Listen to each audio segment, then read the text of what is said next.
What's up les gars, j'espère que vous allez tous très bien. Bienvenue dans la vidéo d'aujourd'hui. Donc aujourd'hui au programme, j'aimerais partager avec vous 3 conseils qui m'ont permis d'arriver où je suis rendu aujourd'hui. 3 conseils qui est super important que vous mettez en place dans votre début vingtaine parce que c'est à ce moment-là que vous allez créer de nouvelles habitudes, que vous allez créer du momentum pour votre futur. Pour ceux qui ne me connaissent pas, mon nom c'est Eli, ça fait 6 ans que j'ai commencé mon parcours entrepreneurial et aujourd'hui, je vis à 100% de trading et de mes business. Chacune des leçons que je vais te montrer aujourd'hui, je vais t'expliquer exactement pas chacune des leçons, c'est quoi mon expérience personnelle par rapport à ça. Je vais aussi t'expliquer qu'est-ce que j'ai fait pour overcome la situation et donner une astuce pour que tu puisses faire pareil de ton côté. OK?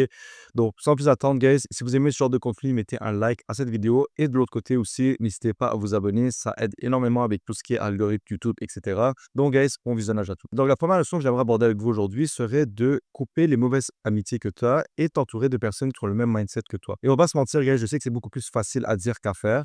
Surtout ses amis de longue date, tu dois être capable d'être objectif et te dire: «OK, cette personne-là, est-ce qu'il me rapporte concrètement quelque chose dans ma vie?» Pourquoi je dis ça? C'est que tu es la somme des 5 personnes avec qui tu traînes le plus avec. Si la majorité de tes amis, c'est des fumeurs qui vont pas au gym, qui mangent n'importe quoi, ben, on va pas se mentir que tu vas probablement avoir le même outcome que eux. Par contre, si tu as des amis qui sont pas nécessairement riches, mais des amis qui ont des objectifs dans la vie, que ce soit, c'est des projets, sont locked in sur un certain aspect de leur vie, peu importe, si tu t'entoures de ce genre d'amis-là, tu vas toujours avancer plus rapidement qu'une autre personne. Mon expérience personnelle par rapport à ça, c'est que dans mes débuts dans l'entrepreneuriat, j'ai toujours voulu aider tout le monde autour de moi. Ok, j'ai toujours été le gars qui va toujours vouloir aider le monde. Pourquoi? Parce que je pensais que j'avais, genre, il y avait une illumination dans ma tête, puis je savais que la seule manière pour moi d'être content, pour les personnes autour de moi d'être content, c'est d'être libre financièrement et sortir de genre du matrix, dans le fond. Donc, par défaut, qu'est-ce que je faisais? C'est d'aider tout le monde à vouloir réussir dans la vie. Tous mes amis que j'avais, je les forçais à, soit j'essayais de les motiver, les montrer de nouveaux concepts, ou bien simplement essayer de changer leur mindset. Puis au final, ça me ralentissait à moi plus qu'à eux-mêmes. Donc, qu'est-ce que j'ai remarqué au fil du temps, c'est que je mettais beaucoup plus d'importance sur leur propre réussite à eux que sur ma réussite à moi. Donc, ça reflétait un peu sur mes performances personnelles. Et on va se mentir, gars, tu sais, quand tu as des amis qui n'ont pas la même vision que toi, qui n'ont pas les mêmes objectifs surdimensionnés que tu te donnes à toi-même, ben, qu'est-ce qui va se passer? Dans la début vingtaine, la majorité des personnes vont prioriser sortir, aller au club, boire de l'alcool, peu importe, OK? Et si tu t'entoures de ce genre de personnes-là, qu'est-ce que tu vas faire? Tu vas perdre ton temps et potentiellement aussi, tu vas devoir prendre des mauvaises décisions. Au jour d'aujourd'hui, je suis blessé de dire que j'ai un très bon entourage. Les personnes autour de moi, j'ai de tout, OK? J'ai pas seulement des traders dans mon cercle d'amis, j'ai littéralement de tout. J'ai des amis qui travaillent en sales, en finance, j'ai de la restauration et j'ai même des DJ dans mon cercle d'amis. Le point commun entre tous ces gars-là, c'est simplement que ils ont tous un objectif. Ils avancent tous vers quelque part. On a tous le même mindset. On a des projets et on travaille dessus. Puis tu sais, à la fin de la journée, on est des gars. So, il y a une espèce de mini compétition qui se crée, qui est une compétition amicale. Tu sais, je vois un de mes amis qui a atteint un certain milestone, ben, ça me motivait à moi d'atteindre un milestone aussi. Si tu t'entoures de personnes qui bougent, ben, tu vas bouger. Si tu t'entoures de personnes qui font sur place et qui reculent en arrière, ben, excuse-moi, tu vas faire exactement pareil. Et maintenant, la chose que tu pourrais faire toi de ton côté pour t'aider à remédier à ça serait de principalement évaluer les 5 personnes avec qui tu traînes le plus avec. Si tu remarques que tes 5 meilleurs amis, c'est des personnes qui font absolument rien, qui t'avancent pas, puis au contraire, ils te reculent, ben, tu sais que most likely, qu'est-ce que tu devrais faire, c'est commencer à diminuer ton temps avec eux. Et quand je dis cut off des personnes, je dis pas cut off de A à Z. Tu ne peux pas aller demain matin et dire à tous tes amis: «Gars, je ne vous parle plus, vous n'êtes pas des bonnes personnes pour moi». Qu'est-ce que je veux dire par là? C'est commence à diminuer ton temps avec eux. Si tu as l'habitude de les voir à tous les jours, commence à les voir une fois par semaine et même peut-être une fois ou 2 semaines. De cette manière-là, tu vas prendre des distances de façon naturelle, puis tu vas remarquer que vous n'avez pas exactement les mêmes centres d'intérêt. Donc, ça va être beaucoup plus facile par la suite de les cut off. Puis quand je dis cut off des amis, c'est pas rester seul pour le restant de ta vie.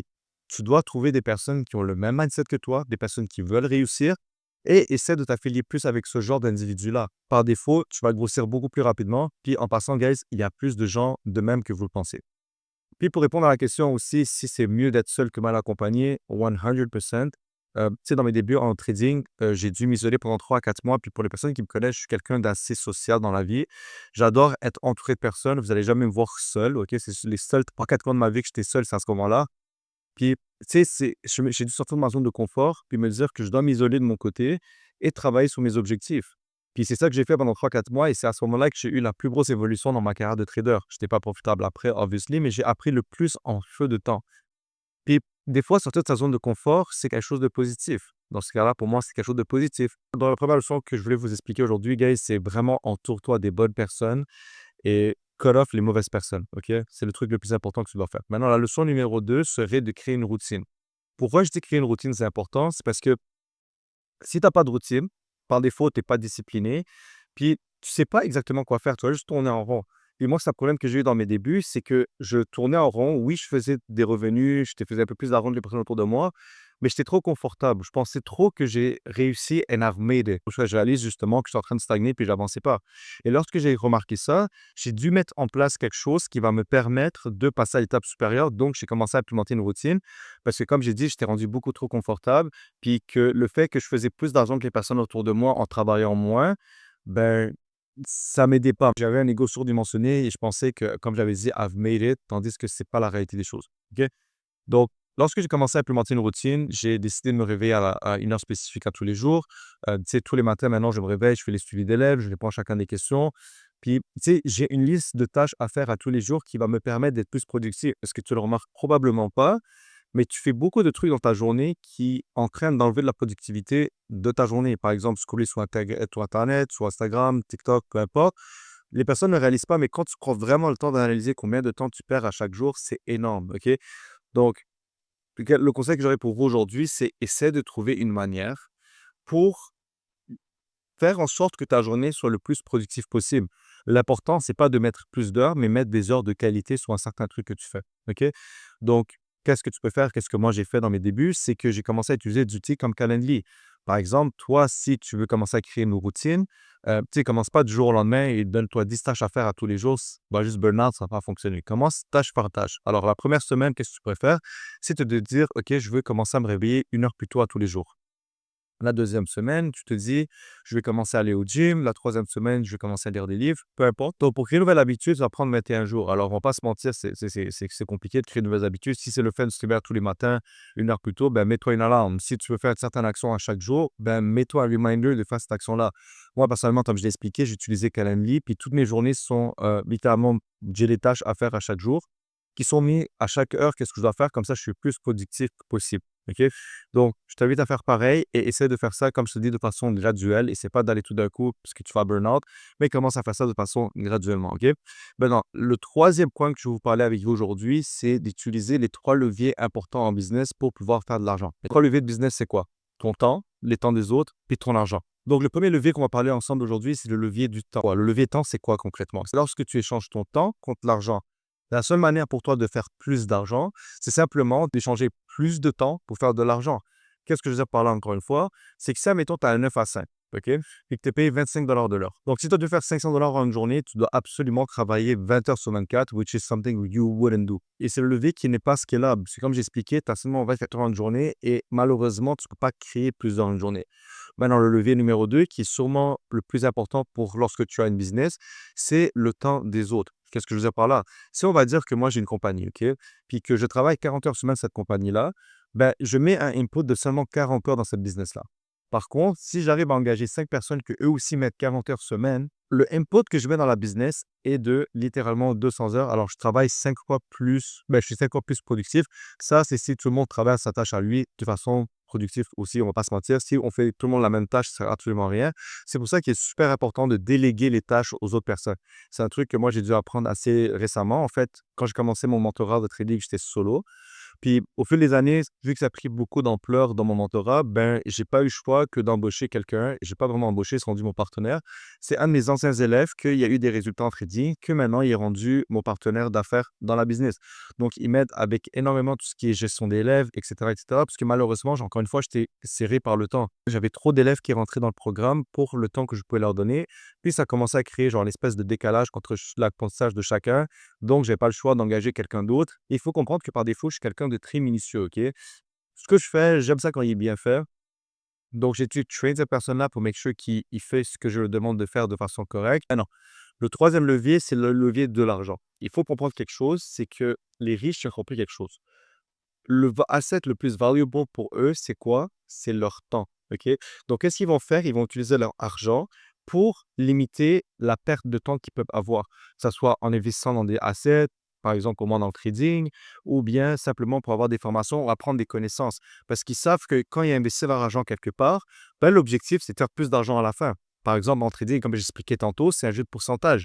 Si j'ai 100 000 dans un compte et je fais 10 je viens de faire 10 000 Si j'ai 1 million et je fais 10 je viens de faire 100 000 Je n'ai pas travaillé plus, j'ai juste eu plus d'argent à mettre initialement. Puis exactement pareil. Les riches, eux, ils comprennent qu'ils doivent investir leur argent pour avoir des connaissances. Puis éventuellement, ils vont avoir plus d'argent qui vont rentrer à cause de ça. Donc, lorsque moi, j'ai vraiment compris ça dans mes débuts, j'ai réalisé que, OK, je fais un 9 à 5 en ce moment. Je suis littéralement full-time dans un 9 à 5. Je travaillais dans une épicerie à l'époque. Je travaille à l'école. Puis la seule manière pour moi de faire de l'argent en ce moment, c'est que je change mon temps contre l'argent. Alors, il faut que je trouve une situation où mon argent travaille pour moi. C'est à ce moment-là que j'ai décidé de trouver un high income skill. Puis le high income skill, le premier que j'ai fait, c'était le dropshipping. Ça a complètement flop. Là, ça n'a pas fonctionné. Ça, je tombe sur ce que je fais aujourd'hui, qui est le trading. OK? Pendant que j'ai commencé à m'éduquer sur le trading, qu'est-ce que j'ai fait? Chaque paye que j'avais à mon 9 à 5, j'investissais littéralement comme 90% de mes payes dans mon compte de trading parce que j'avais compris quelque chose. Si je veux faire plus d'argent, il faut que j'ai plus d'argent. Alors, j'ai stacké mon argent dans mon compte de trading, puis je tradais ce capital-là. Puis, tu sais, je commençais à avoir des résultats, je commençais à être consistant avec PSA et les personnes autour de moi commençaient à voir ça. Donc, qu'est-ce qui s'est passé par la suite? Des personnes dans mon entourage sont venues me voir, elles m'ont dit: Élie, j'aime ce que tu fais, est-ce que tu peux m'apprendre à faire pareil? Et c'est à ce moment-là que j'ai commencé, tu sais, à apprendre aux gens comment trade. J'utilisais l'argent qu'ils me payaient pour le réinvestir pour encore plus comprendre mon portfolio. Et au fil des années, c'est exactement comme ça qu'on a créé la communauté qu'on a aujourd'hui. Donc, si toi, tu commences, OK, puis tu veux savoir exactement quoi faire, voici un step-by-step plan que tu peux utiliser pour potentiellement passer de levier 1 au levier numéro 3. OK? Alors, la première chose que je veux que tu fasses, c'est de trouver un emploi. OK, c'est contradictoire ce que j'ai dit depuis le début, mais écoute-moi bien, OK? Si tu trouves un emploi, ton objectif avec cet emploi-là, c'est littéralement mettre les bouchées doubles. Travaille 40 heures semaine, stack ton argent, vis below your means, c'est super important, et stack at least 6 mois à 1 an de income de côté. Pourquoi je dis ça? C'est parce que si tu as des problèmes financiers, tu peux pas payer des factures ou bien peu importe, toutes les décisions que tu vas faire vont être des décisions qui vont être basées émotionnellement et pas rationnellement. Puis chaque décision que tu fais émotionnellement, généralement, c'est des mauvaises décisions. Donc, quand tu enlèves l'aspect financier du truc, puis tu peux 100% te concentrer sur apprendre un skill, bah alors là, tu vas beaucoup plus évoluer. Pareil en trading. Si tu commences le trading avec l'intention de faire de l'argent parce que tu n'as pas d'argent en ce moment, ben, ça ne sert absolument à rien. Donc, c'est pour ça aussi que je ne conseille pas aux personnes qui n'ont pas d'argent de commencer en trading parce que si tu vas faire le trading avec le sole purpose de faire de l'argent rapidement parce que tu as besoin de cet argent-là, tu vas end up de prendre des positions quand tu n'as pas, t'as pas de trade à prendre. Tu vas end up risquer plus quand tu ne devrais pas risquer plus. À la fin, tu dois prendre des décisions qui sont émotionnelles. Une décision qui est émotionnelle, c'est rarement une décision qui est bonne à prendre au long terme. OK? Donc, qu'est-ce que je te conseillerais de faire? Comme j'ai expliqué, prends ton 9 à 5, mets les bouchées doubles, travaille 40 heures semaine, stack le plus d'argent possible, live below your means, OK? Stack, comme j'ai expliqué, 6 mois, 1 an de income sur le côté et après, commence à investir ton argent de façon intelligente, OK? Investis soit dans des assets, dans des investissements ou bien simplement dans ton éducation à toi. Investis sur quelque chose qui va te permettre de gagner du temps. Ça peut être ton éducation en trading ou peu importe, en immobilier, c'est pas important. Juste investis ton argent quelque part qui va te rapporter plus d'argent dans le futur. Donc, ça va être tout pour la vidéo d'aujourd'hui. J'espère que vous avez aimé ce genre de concept de vidéo. Si c'est le cas, mettez un like et abonnez-vous. Ça aide énormément avec l'algorithme. Puis, on se voit la semaine prochaine pour la prochaine vidéo. Ciao, guys.